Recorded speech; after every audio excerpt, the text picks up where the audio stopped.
1 अक्टूबर 1998 राजस्थान के जोधपुर में देर रात का समय था और वहां पर एक बॉलीवुड फिल्म हम साथ साथ है की शूटिंग चल रही थी। फिल्म के स्टार कास्ट सलमान खान, सैफ अली खान, तब्बू जैसे बड़े बड़े नाम थे। फिल्म की शूटिंग खत्म होने के बाद आरोप था कि देर रात कुछ लोग होटल के बाहर निकले, लेकिन किसी ने सोचा नहीं था कि ये रात भारत के सबसे लंबे सेलिब्रिटी कोर्ट केसेस में बदल जाएगी। कुछ घंटों बाद जोधपुर के काकड़ी गाँव के पास 2 काले हिरन मृत्यु पाएगा और फिर एक FIR दर्ज हुई जिसने सलमान खान की जिंदगी बदल दी। ब्लैक बक भारत के protected species wild life protection act 1972 के तहत इसकी सिक्योरिटी की जाती है और राजस्थान की बिश्नोई कम्युनिटी के लिए ब्लैक बक बहुत पवित्र माना जाता है। इस कम्युनिटी का इतिहास बहुत पुराना है, जो हिरणों को अपने बच्चों की तरह पालती है, जो पेड़ों को काटने से पहले खुद कट जाना पसंद करती है और जो आज भी ऐसे नियम पर जीती है जिसे दुनिया मॉडर्न एनवायरमेंटल लॉ से आगे मानती है। 1998 में जब सलमान खान पर ब्लैक बक हंटिंग का आरोप लगा, पूरा देश शॉक्ड था, लेकिन राजस्थान की बिश्नोई कम्युनिटी के लिए ये सिर्फ एक कोर्ट केस नहीं था, ये उनकी आस्था पर हमला था। लेकिन सवाल है, आखिर कौन है बिश्नोई कम्युनिटी?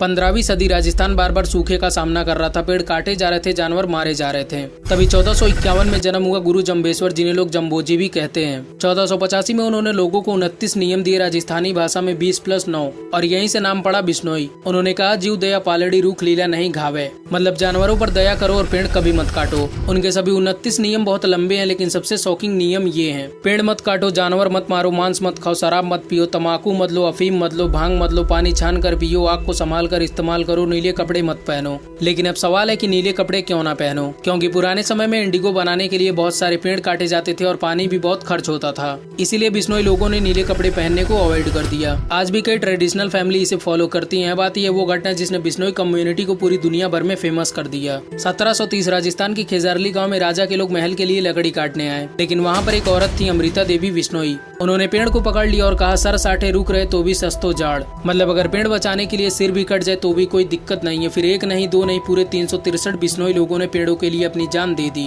आज इसे वर्ल्ड एनवायरमेंटल हिस्ट्री की सबसे बड़ी कुर्बानी में गिना जाता है। राजस्थान के कई गांव में आज ब्लैक बक फेयरली घूमते हैं, क्योंकि बिश्नोई फैमिली उन्हें प्रोटेक्ट करती है। कई रिपोर्ट बताती है कि अगर कोई हिरन घायल हो जाए तो लोग उसे अपने घर पर लाकर इलाज करते हैं। कई महिलाएं तो हिरन के बच्चों को अपना दूध पिलाकर बड़ा करती हैं जब वो हिरन बच्चे अनाथ हो जाते हैं या कोई दिक्कत हो जाती है। सलमान खान पर ब्लैक बक हंटिंग का आरोप लगा। पूरे इंडिया के लिए ये एक सेलिब्रिटी कंट्रोवर्सी थी, लेकिन बिश्नोई कम्युनिटी के लिए ये एक इमोशनल वॉर। इसी वजह से उन्होंने केस को सालों तक प्रेशर किया। इस केस में सबसे बड़ा नाम आया हरीश दुलानी। उन्होंने दावा किया कि वो ड्राइवर थे। उन्होंने कहा, मैंने पूरी घटना देखी है।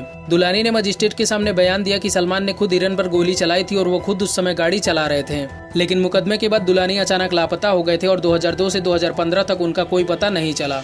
लेकिन 2016 में दुलानी फिर से सामने आए और उन्होंने दावा किया कि उन्हें और उनके परिवार को जान से मारने की धमकियां मिल रही थी। क्या दबाव था? उसके बाद मेरे पिताजी को धमकी मिली, मैं कोर्ट में तो आता ही था। पापा मम्मी को धमकी मिली तो मैं घबरा गया था, तो कुछ समय के लिए बाहर चला गया था मैं। सिर्फ यही नहीं, बल्कि गांव के एक इंसान ने सलमान को पहचान लिया था।